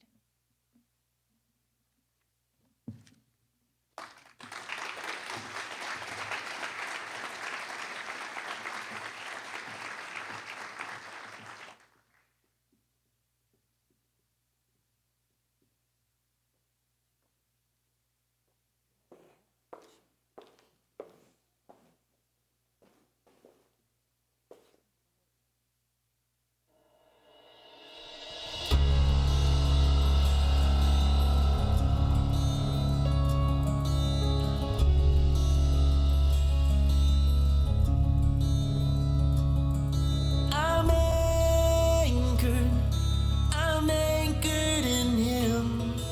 I've done all I can do. Oh, but now I've given in. I've sailed through many storms. I've learned to trust in him. When I'm overcome by forces, I'm anchored in him.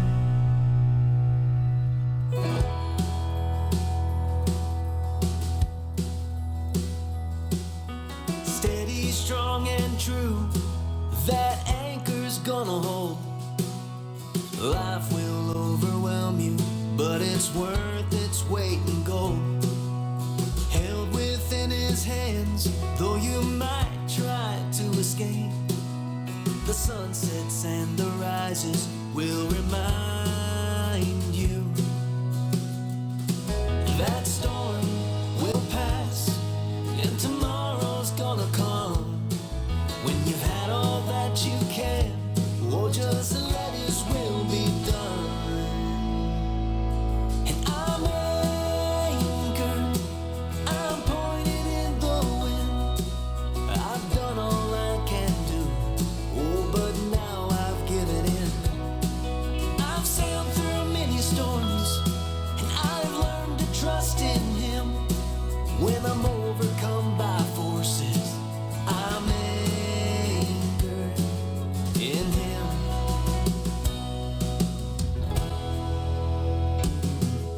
His course may not be yours, and that's the hardest thing to learn. When the compass that you've lived by just doesn't seem to turn. I know someday the sky will clear and your sails will catch wind. Until that day, always remain anchored in Him. The skies may be dark and the lightning may strike. The storm might boil over and your heart might fill with fright. And I'm anchored, I'm pointed in the wind. I've done all I can do, oh, but now I've given in. I've sailed through many storms, and I've learned to trust in Him. When I'm overcome by forces, I'm anchored in Him. After every storm, that peaceful sunrise is coming on the clouds again.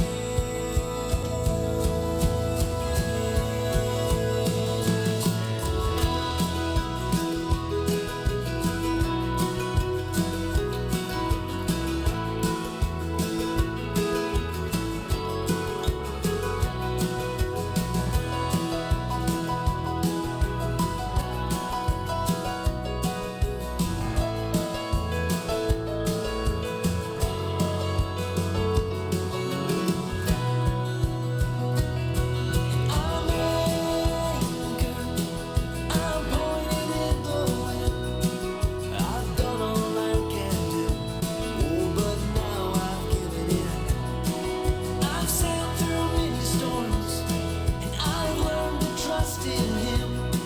When I'm overcome by forces, I'm anchored in Him. Oh, yes, I'm anchored in Him.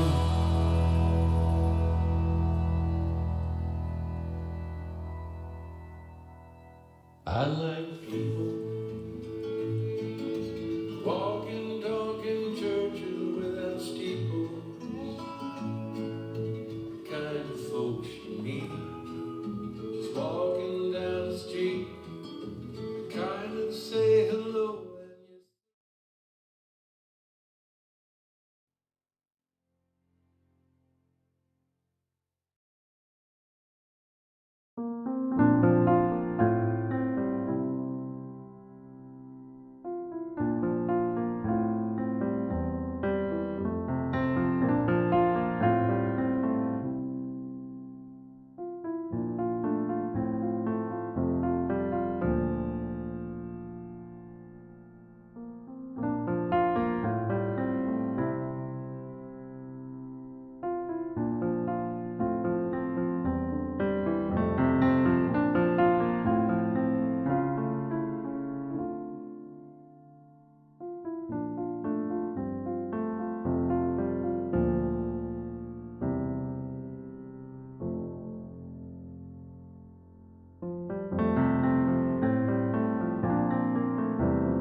Well, good news, we've almost made it to intermission.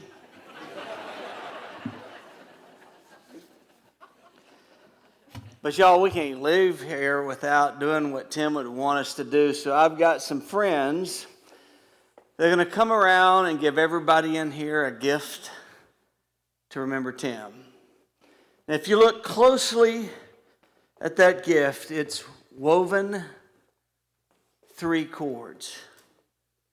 Tim binded us together, and we want you to carry this so that you remember he plans for you to bind others together too. Now, what I'd like you to do is you're getting that. I want you to stand up. If you've got one, stay standing. If you don't have one, stay seated and they'll get to you.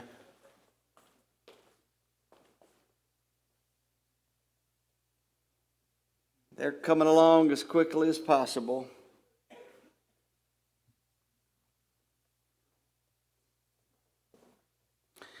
On behalf of Tim's family and extended family who all worked so hard to give you this moment so that we can put an exclamation mark on the end of this paragraph of Tim's life, but go forward to write the next paragraphs. This is not mine.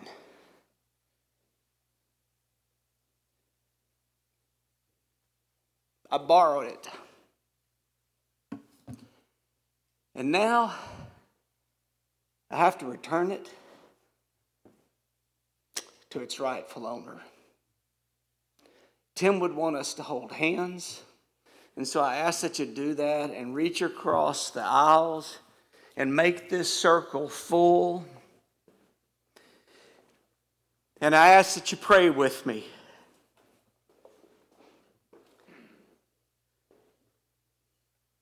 God, it's hard, but we return Tim to you, his rightful owner. And I know that you make him feel special. And we know that you saw his potential. And we know that you made him so unique.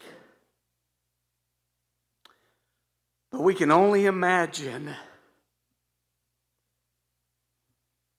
the look in his eyes when they met yours. And today we can only imagine the feeling in his heart when your hand touched his. And then you said, I love you. We give him back, God, and we're so grateful for you sharing. The Father and the Son and the Holy Ghost. Let the congregation say amen. Now, family and friends, this isn't over, but we get to go to the bathroom and walk around and shake hands and kiss babies. As you know, there are tables set up in the back, and our encouragement is that you'll meet the other circle friends. You will share your stories. The reception will go on as long as we need it to. And whatever we do, don't let the circle go unbroken. Amen. Thank y'all.